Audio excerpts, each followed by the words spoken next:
Olá, meu nome é Cláudio Chiquida e nós vamos fazer aqui uma rápida observação sobre alguns processos estocásticos.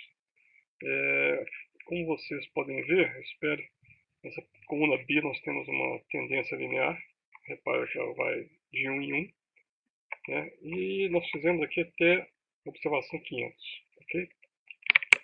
Aqui nós temos um ruído branco, né, white noise, que foi gerado em outro programa, no caso no programa R, tá? Aqui nós temos uma coluna que está servindo só de ajuste para a experiência que a gente quer fazer aqui, que é uma coluna que assume valores zero em todas as observações, exceto na observação 16. Você vê que ela dá um salto de 10. Aqui nós temos uma constante, assume valor 1 o tempo todo, ok? Que é a observação 500. E aqui nós temos dois processos. Na primeira coluna, vocês vão observar um processo como este que está indicado aqui, tá, nessa primeira figura. Tá?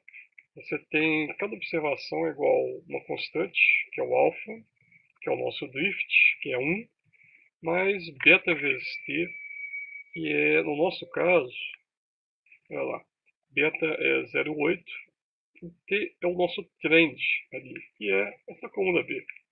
Tá? Mais um erro aleatório, que é o nosso ruído branco. Então, o yt igual a alfa mais beta t mais o t, na verdade, tá igual a E2. Quem é E2? É nossa constante. Mais 0,8 vezes B2, né? Beta t, então 0,8 vezes B2, mais o ruído branco, tá? Que é C mais D. Como D é zero, então fica basicamente só C. É isso? Aqui embaixo é a mesma fórmula de cima, replicada, tá? Vê que ela segue, né? E assim por diante.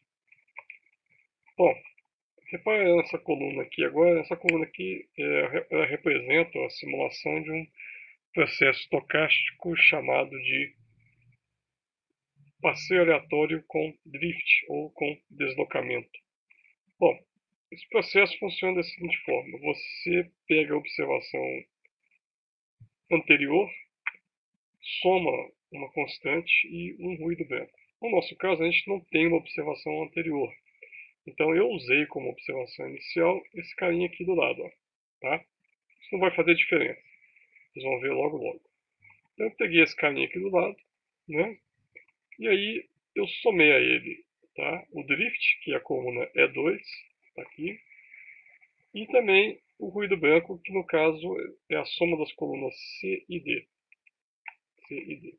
Então repara que todo mundo, né, a forma desse evolução desse processo, de ambos os processos, está aqui do lado, né? Nessa primeira sequência você vê, né, uma regressão, essa regressão comum aqui, essa equação de regressão, né, que é o processo da série Y, como dependendo apenas de uma tendência determinista. O que é a tendência determinista? É o T mais um, T mais 2, é isso? Então você vê que cada linha, né, você tem o mesmo processo, né, o mesmo Y, só que ele vai crescendo em linha reta. Então, se você fizer as contas aí, né, pegar aqui, por exemplo, você vai ver que YT mais um é igual a alfa mais beta T, que é o pedaço similar aqui ao primeiro, né, só que mais um e mais um erro no período seguinte. Né? Então é muito parecido. Aqui embaixo também, né, tem o pedaço alfa mais beta t, que é sempre o mesmo, está se repetindo, mas você soma agora 2 mais um erro aleatório. Então você vai subindo em linha reta, né, com pequenas oscilações em torno dela, que são por conta desses ruídos que a gente vai somando aqui. O T mais um, o T mais 2. O segundo processo, que é o processo do passeio aleatório com drift, ele é representado por essa primeira equação aqui. Yt igual ao drift, mais a observação anterior, mais um erro aleatório, no nosso caso, ruído branco. Então, se você pegar o que é o yt-1, ele também segue a mesma regra, ele segue o mesmo passeio. Então, yt-1 é igual à mesma constante alfa mais yt-2 mais o t-1. É só você pegar essa regra aqui em cima e jogar ela um período para trás. Então, onde tem yt vira yt-1, onde tem yt-1 vira yt-2 e onde tem o t vira o t-1. E é o que a gente fez aqui. Se você fizer as contas, você vai observar que os alfas vão se somar. Eu vou ter 2 alfa mais yt-2 mais a soma dos dois primeiros erros, né, o t-1. Mas dentro dessa fórmula, nós temos yt-2, que a gente também pode reescrever. Yt-2, lembrando do passeio aleatório com drift, yt-2 vai ser igual a alfa mais yt-3 mais o t-2. Então, substituímos ele aqui. Tá? Então, fica 2 alfa, que a gente achou aqui em cima, mais o yt-2, que é essa expressão toda, mais o t-1 mais o t. Fazendo as contas de novo, 3 alfa mais yt-3 mais o t, mais o t-1 mais o t-2. Bom, a gente pode fazer essa brincadeira até o infinito, mas dá para ver que a fórmula em geral vai ser t vezes alfa, mais uma observação inicial, supondo que ela exista, mais um somatório de choques aleatórios. Ok? Bom, essas são as explicações desse processo. Então dá para a gente observar que nos dois casos, tá, você tem um fator que puxa a série para cima de forma linear. Nesse caso aqui são os t, t mais 1, t mais 2, e nesse de cá é o alfa que vai se replicando várias vezes porque você sempre puxa a observação anterior. Vamos ver o gráfico desses dois caras no caso em que, né, não há nenhum choque, ou seja, que é zero. Então, vamos lá.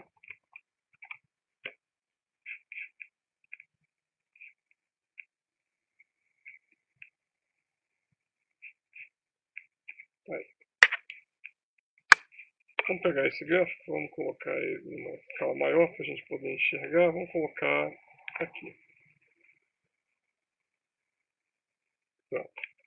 Então, você tem em vermelho o passeio aleatório com drift e em azul, tá, o y como dependente de uma tendência determinista mais o resíduo. O que eles têm em comum? As duas séries sobem, né, claramente sobem, e elas oscilam um pouquinho, né, dependendo do resíduo.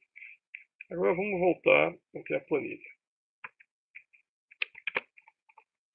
Eu vou colocar aqui, na observação 16, um choque, né, dessa, que ocorre só em um período. Então, esse resíduo, o ruído branco, né, que vinha se comportando de maneira aleatória, de repente ele sofre um choque, tá, no período 16, que empurra essa série para cima. Depois esse choque desaparece, ele ocorre só em um período, ele não é um choque persistente, é um choque temporário.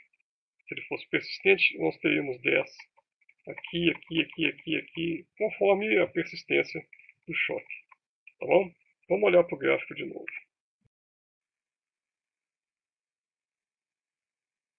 Bom, agora que a gente deu um choque positivo aqui de 10 unidades,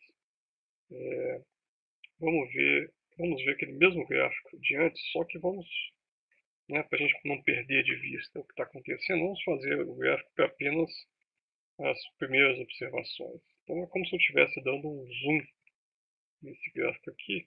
Repara que aqui, ó, alguma coisa aconteceu, está quase imperceptível, mas eu vou olhar isso, tá, no segundo gráfico que eu já fiz antes aqui, tá?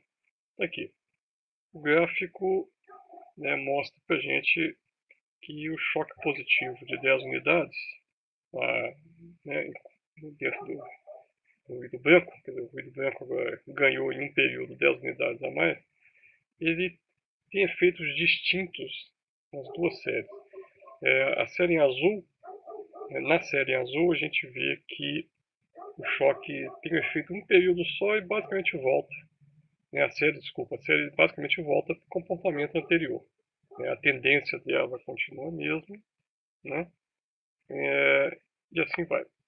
Na série vermelha, que é o nosso passeio aleatório com drift, na série em vermelho, a tendência anterior, que seguiria, se a gente olhasse por aqui, tá, se alterou. Né? O choque de mais ou menos 10 unidades que a gente vê aqui, tá vendo?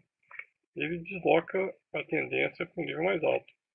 Então você pode imaginar esse choque como o pessoal de ciclos reais imagina, como um choque tecnológico positivo.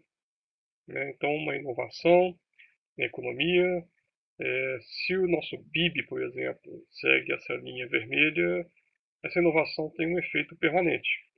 Se, se o nosso PIB segue essa linha azul, tá, então nossa inovação não tem efeito permanente. Ok? Se você imaginar intuitivamente o que a gente pode imaginar de um choque tecnológico positivo, uma inovação, é razoável supor que o nível da tendência desloque. Né? Muito bem. Vamos imaginar agora, tá? Vamos imaginar agora um choque negativo, tá? Um choque tecnológico negativo aqui na observação 25. Vou colocar menos 15, para exagerar um pouco. Tá? O choque tecnológico negativo, aparentemente não é intuitivo, mas pense como o choque tecnológico como o pessoal de ciclos reais, uma definição mais ampla. Imagina que o choque tecnológico negativo é uma lei restritiva que impede o desenvolvimento do PIB. Sei lá, o governo passa uma lei desestimulando todos os investimentos de longo prazo, uma besteira dessa que o governo de vez em quando faz. Então, no nosso gráfico, repara agora, tanto na série azul como na série vermelha, você tem uma queda. No caso da série azul, esse nosso governo fez essa besteira, parece que ele tem uma história feliz para contar, que é que esse choque, essa mudança na lei que ele fez, vai ter efeito só em um período. Né? Posteriormente, a série volta para a tendência anterior. Né? Então, provavelmente, o governo vai querer, inclusive, te vender essa história. Se a gente pegar o passeio aleatório com drift, o nosso PIB tem uma queda e a tendência que tinha subido com a inovação anterior, positiva, né, tem uma queda, tá? E volta quase até com uma tendência parecida com a de antes, só que você repara que ela parece ser um pouquinho mais desacelerada, né, que essa aqui. A linha mais inclinada aqui ficou um pouquinho menos inclinada aqui. Né? Bom, essas duas visões podem ser duas visões distintas de como o PIB de um país se comporta.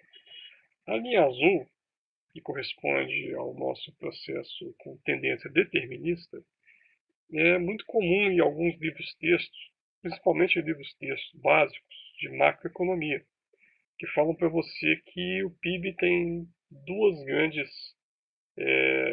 parcelas importantes. Né? Uma parcela de curto prazo, que às vezes a gente chama de conjuntural, e uma de longo prazo, que às vezes a gente chama até de estrutural, que é um termo até que o pessoal aqui na América Latina gosta muito. O estrutural ou o longo prazo, geralmente é determinado pelo estoque de capital, estoque de trabalho, estoque de capital humano e enfim, essas coisas que parecem ficar perenes, distantes do curto prazo. Enquanto que no curto prazo o PIB pode oscilar por conta de mudanças na política econômica, uns choques como esse que a gente fez aqui, mas como existe um longo prazo lá guardadinho, quietinho, separado, tá? Esse choque de curto prazo ele não tem efeito sobre o longo prazo. Ok? Já essa outra visão, na visão do parceiro aleatório com drift, curto e longo prazo já não são coisas tão facilmente separáveis. Então, eu que sou um agente econômico, estava aqui feliz e contente com a inovação tecnológica, de repente estou vivendo uma economia que sofreu um choque negativo. Então, os meus investimentos em, por exemplo, capital humano, na minha educação, no futuro, eles sofrem um deslocamento para baixo, porque eu não tenho mais dinheiro para bancar a mesma faculdade que eu bancava antes. Então, provavelmente o estoque de longo prazo de capital humano vai se deslocar para baixo. Né? Se várias pessoas estiverem sofrendo o mesmo choque como eu, todas elas vão rever os seus planos no futuro e provavelmente vão investir menos em capital humano. Né? Os empresários vão investir menos na formação de capital e assim por diante. Então, curto e longo prazo, nesse né, nesse gráfico aqui, nessa série vermelha, tá, eles não são tão facilmente separáveis. Né? O choque de -15 ou o choque de 10, ambos têm efeitos permanentes sobre a série. Enquanto que aqui embaixo, os choques têm efeitos temporários, de um período só. Ok? Então, como é que a gente sabe, né, a pergunta que fica, né, como é que a gente sabe qual, né, dos dois processos explica melhor, tá, o nosso PIB? Isso é alvo de estudos, tá, econométricos, estatísticos. A gente tem que testar, na verdade, para saber, né, qual dos dois processos explica melhor o nosso PIB. Mas isso fica para outra aula.